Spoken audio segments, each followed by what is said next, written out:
Hey, Hi. welcome back to By Its Cover. That's right. That's where you are.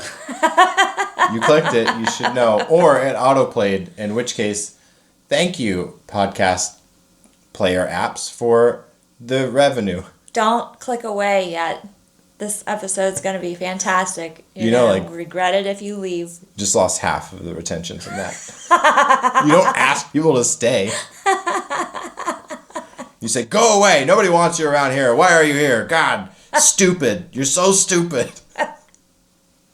Keep listening. Just kidding. We love you. Hi, Mom. Hi, Mom. That reminds me, we have something to address.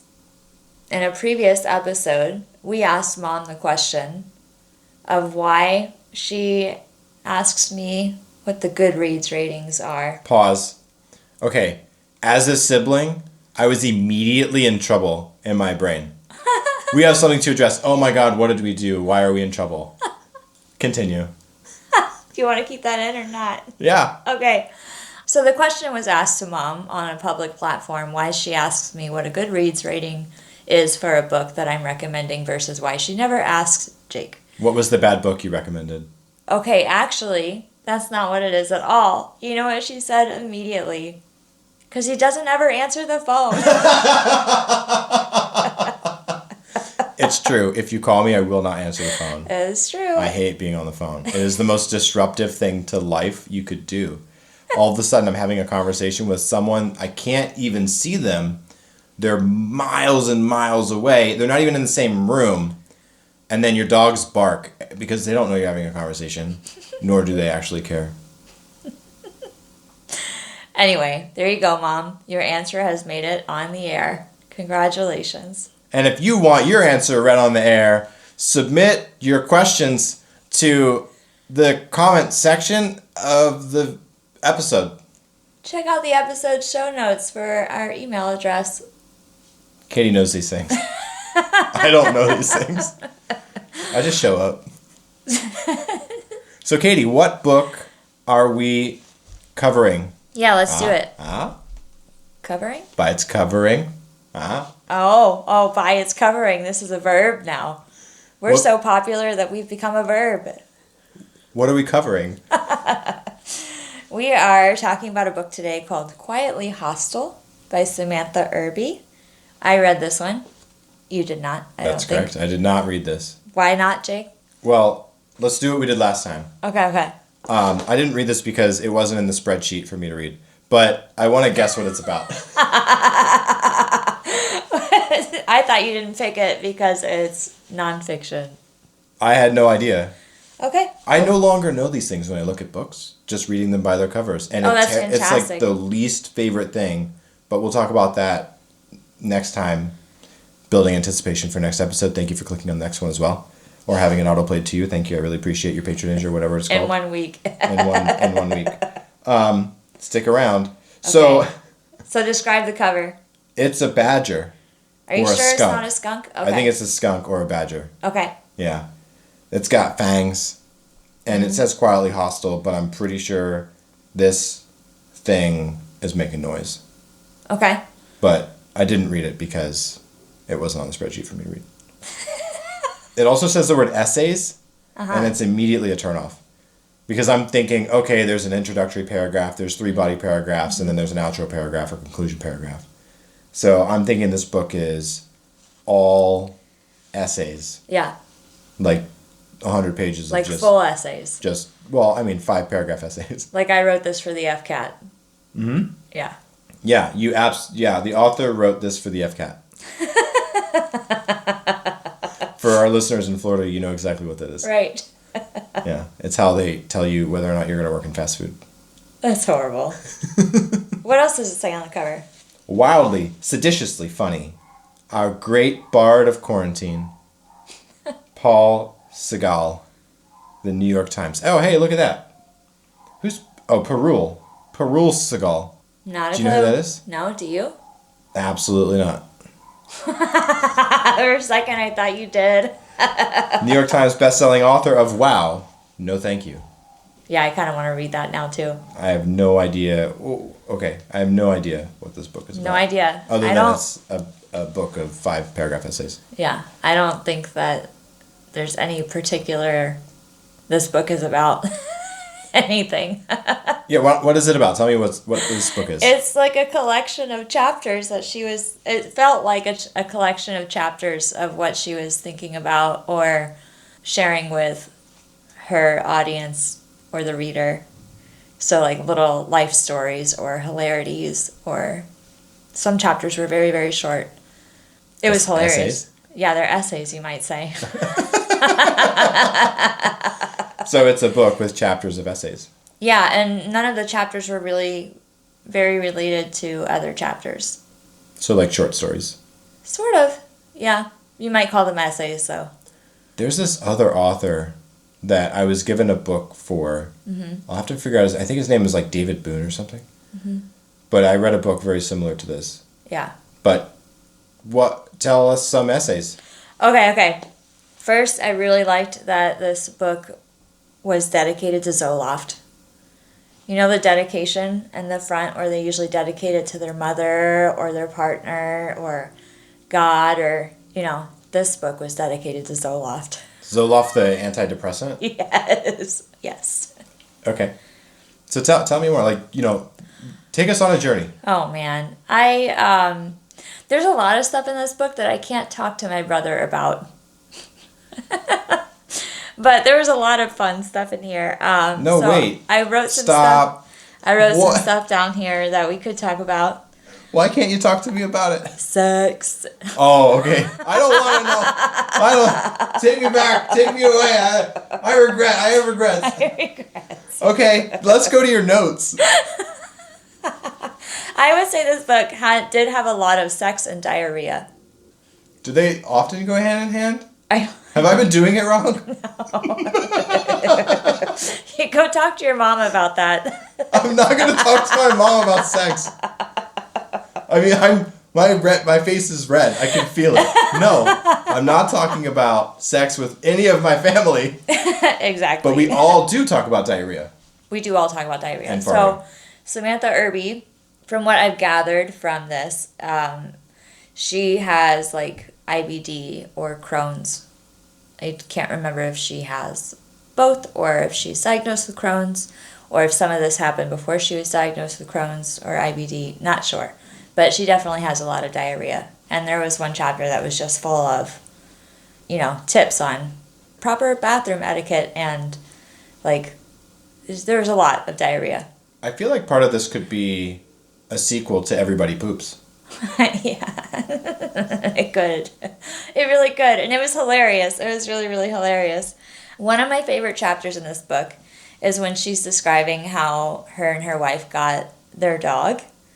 And I cannot remember what the dog's name was, but I just kept thinking of our dog Cooper, who's just like a little barktastic, barkson. And I wrote down this. So they ended up going to pick the dog first. They wanted to get a dog. They found a dog. They rushed over to the rescue, and it's already spoken for. Okay, and this happens a couple times. And so then one of those times they're there at the rescue or the shelter, and they're like, well, is there any other dog? And the lady brings in this dog that's a little ratty looking, a little standoffish, he's been there a while. And maybe he's a little bitter about it. We don't really know. But the lady just immediately starts drawing up the paperwork. And they haven't even decided if they like this dog. But they end up taking the dog home. Even though, it was whoa, okay, we're being rushed out with this dog that we just met. So that was hilarious to describe. But she's taking him to his first daycare. Because I think he's he goes to daycare. I think it's probably too much not to just have him in the home alone.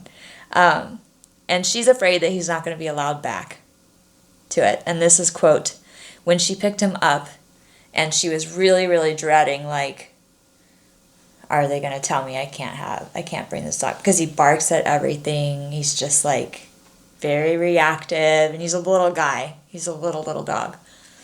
quote, "He's a very spirited guy." And then she put in parentheses, "He was bad." Like, that's how she interpreted it. He was bad. So the person giving her dog back, "He was a very spirited guy," meaning he was bad. Oh. And wow, he's so vocal. Loud and bad. And he loves to be a leader. Bossy, loud, and bad. And I wrote that down because, yeah, I found that really hilarious. So this book is comedy. Oh, yeah, for sure. Oh. It's definitely comedy. You can tell by the hilarity mentioned on the cover. I read those words. I did not comprehend them. Mainly because I was wondering what seditiously means. Which I now know. What does seditiously mean? Well, obviously, it means a lot. It's a lot funny. Like diarrhea? Diarrhea is a lot funny? No. There's just a lot of it and it doesn't stop. Oh. Wildly, diarrheally funny. Great. All right, keep us on this journey. Okay. I did write down one thing. Well, actually, I don't know if I should say that on air. But there was a very short essay on whales. And she was like basically high writing it. Or she's writing about after she got high and thought about it. But she was writing about whales and how amazing that it is that they're on the planet. And she likes to get high and think about it. That is a wonderful thing to like be high to, right? Yeah. You're not forgetting your troubles. You're not thinking about the regrets of your life. Right. You're just chilling, thinking about whales. Right. How calm. Yeah. I bet that's how the whale in Hitchhiker's Guide to the Galaxy came about. I'm pretty sure. Maybe.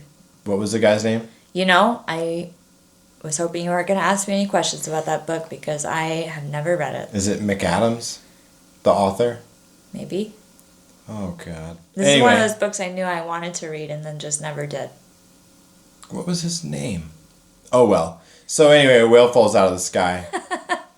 Go on. That was it. That was the whole essay for that one. I really want... Okay. I just want to talk about something I really appreciate about this book. Okay. Bisexuality is generally invisible. What do you mean by that? Well, I mean that people generally assume you're one or the other, depending on, like, the gender of your partner at the time. And so there's a lot of, like, you know, you were gay back then, but now you're straight. How did you pray away the gay? Is Right. that what happened to you? You know, we were just reading Slewfoot. Right. Did you read that and all the gay went away because you were afraid of the devil? Nope. Wow, But where did it go? So what I appreciated is that I did not know anything about Samantha Irby going into this book. And I quickly realized while reading the book that she's bisexual. Did she tell you she's bisexual? No. How did you quickly realize that she was bisexual? Well, the way that she talks about, like I said, there's a lot of sex in this book that we're not going to talk about. Okay. But just the way that she talks about attraction to men and she's married to a woman and like it wasn't this like past tense like back when I slept with men, you know. Oh, back when I found men attractive, back when I was straight. Before camp. Right. It was like it was just there. You know, and I really, really appreciated that because like as a bisexual myself, like I often feel invisible and you don't, there's no way to know really unless you know me and you know my past relationships or you ask about what it is. But yeah, I really appreciated that. There was no kind of like demonizing the attraction to the opposite sex now that she's married to a woman or something like that. Well, because she's obviously decided. Right. Don't keep us going in between the two extremes. You're just messing with us. Mm-hmm. Why are you messing with us? Right. Right. Just pick one. Yeah, just pick one. Jeez. Right. All the horrible things that bisexuals hear all through their lives. Yeah. Yeah. You can hear it here on By Its Cover. But in a more satirical way, hopefully. Sure. Yeah. So I really appreciated that. Like, I really, really did. And I also really, I'm going to say it. Screw it. I'm just going to say it. Do it. I appreciated, there's this one chapter on masturbating. And the only thing I'm going to mention about that chapter, because I'm sitting here with my brother, is that she talks about scissoring. And I laughed out loud reading the book because through my whole life I was like, nobody does that. Scissor me timbers. Does that. That was created by men who think that that's what needs to happen in order for two women to have sex together. And oh my God, when she mentioned that in the book and like specifically wrote that down, no one does this. I don't know why this exists. I was like, I was laughing out loud. Well, from a men's perspective, your parts have to touch. And this is as far into this as we're going. And that's it. If you want to learn more on this, read the book. If you want to learn more on this, Google scissoring. Just don't. Just don't. Just don't. I'm still not sure if this will make it into the final episode, but just don't. It has to. So funny. It's horrible. I don't even know why that's a category. I think my favorite scissoring was... No! was on... We're just ending this here. No, wait. My favorite scissoring was on South Park, where I think it was a school teacher who was trans. And that was how he thought that all worked. Right. Yeah, that was a great episode. Absurdity. Yeah. Absurdity. Anyway, ask your parents about scissoring. I can't even. I'm just going to go. Continue. Just continue on. Take us further on this journey. This is going great. This was a funny pick. This was a really funny pick. Why did you pick this book? I was in the library looking for books. As one does. Yeah. All right. And, I walked through this section called... They have a section called You May Have Missed This. And that section is where a lot of the books are facing forward. Okay?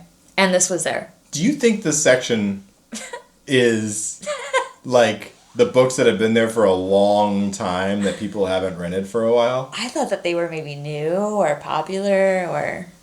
I think it's fairly new. He's looking on the cover. Right. What is this, ASMR or whatever? You have to experience our lives through sound, so you might as well. 2023. Yeah, right. so fairly new. And there's new. a lot of like, what's the author's name? Something Hoover.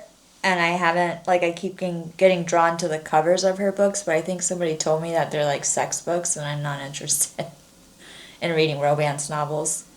But there's a lot of her books in there. Yeah, you not might interested. have missed smut. Right. Yeah, I am not interested in that. Although I heard from a group of friends that there is a smut book where doors, this person is attracted to doors. And so the book is about fucking doors. I don't even know what to say. I didn't either. I was like painting something and I was like, yep. Yeah, okay, sure. And like just keep my head down. If that's for you, let us know why in the comment section. Oh, please don't. It's a good thing the comment section is non-existent. Fantastic. Is it? Yeah. I don't know how this works. Well, on social media. Anyway, no, don't comment. Just Oh, keep it to email yourself. us at... And I guess you'll never know the email. Forget it. Maybe it just mysteriously goes missing and it's not in the episode. This is my favorite episode. Keep going. Just, let's keep going. Okay. There was a whole another chapter on, so she got Crohn's or IBD and she's like allergic to a lot of stuff, I think. In general, maybe. Or sensitive gut. So she had gotten her nails done, like fancy done. And she didn't want to go back to the nail salon to take them off. Like, she doesn't normally wear them, and they were starting to drive her crazy. And so she takes, like, a file or a Dremel or something to them. Because she watches a YouTube video on how to take them off. So she, like, soaks them in acetone, and then she's, like, trying to file them, and she goes into the bathroom. And so she paints this picture of, like, she's in the bathroom doing this horrible thing to her nails to try to get this stuff off, like the gel ones or whatever. And the bathroom, the odor smells like acetone. But before she sits down to, like, try to really go after these nails, she sees a bottle of, like, probiotics. She's like, oh, yeah, I should take some of those. Like, her wife takes them or something. And so she takes a couple because, like, whatever, probiotics. They're good for you, right? And as she's doing this, like, she describes this, like, burning sensation or something feels really weird. She's like, well, maybe I'm in menopause, like a hot flash, And then she gets up and looks in the mirror a little while later, like, after she's been totally focused on, like, trying to file the shit out of her nails. And, like, her face is swollen. And her eyes are swelling. And she totally forgot about the probiotics. And so she calls out for her wife and says, hey, like, something's wrong. And she's... like, that's the tone where her wife knows that she's serious because everything else is always not. And she comes in and, like, her eyes are swelling shut and her tongue is starting to swell and she's, like, on the phone, like, call 911, and, like, talking to the dispatch. And the dispatch lady's like, you need to go to the ER right now. She's like, I can drive, And she's like, you're not going to drive, ma'am. You should not drive yourself. And she ends up, like, trying to make jokes with she's very, like, she needs to be, like, intubated or something. Like, she needs her airways cleared. And she's trying to joke with this big swollen tongue with the people who are trying to save her. And they're just like, ma'am, like, we are trying to save your life. Like, just stop. I want to be friends with Samantha Irby. I know. I really like her. I want to meet this person. Me too. We need Samantha in our lives, I think. I think we do. And I really am very interested in going to read more of her other books. And I didn't know what to expect out of this book, but I thoroughly enjoyed it. There was also a whole section on, she was a writer for the Sex and the City reboot, I guess. And there was a whole section about how she could have ruined every episode or something. And I didn't watch it, so I felt really out of the loop. I couldn't really relate to that, but I'm sure that people who really love that show would be infuriated by that chapter. And I think that was the point. That's incredible. I don't know anything about this individual other than we should be best friends. If you're out there, Samantha, thanks for listening to this episode. Call us, please. Except we didn't put the email in because... It's been a while. Do you have any other stories you want to share with us? No. Those are all the stories I wrote down because the other ones were like, no. Got it. Wow. So this would have been a really short book without those other ones. Yeah. There's a lot in there, yeah. Did you read the accolades? No. You still haven't read them? No, I don't think so. There's one by BuzzFeed. Oh, that's reputable. So a very reputable mediacompany.com. One of the funniest writers out there. Well, there you go. And maybe they've just saved their reputation. Maybe. For being correct here. Yeah. Gotta go read the other ones and see if they hold up. Huh. Maybe you should take that one home and read it. America's most talented comic writer, The New Republic. Of what? I don't know anything about them. America's greatest living humorist. Don't you want to sponsor us? BuzzFeed? Or who? Samantha Irby? New Republic? I don't know. Any of these that we don't know. What? Why would a media company sponsor... A very reputable company.com. Do you want to sponsor our podcast? This episode is wild. It is. We should apologize. Sorry. I'm not apologizing. It was wild. That's great. And it's so funny that you're telling me to read a book that is predominantly sex, it seems. And diarrhea. All right. Anything else? I guess that's it. You want to do the outro? Oh, what is our outro? Our next book is going to be A Horse Walks into a Bar. Which is a book, not a joke.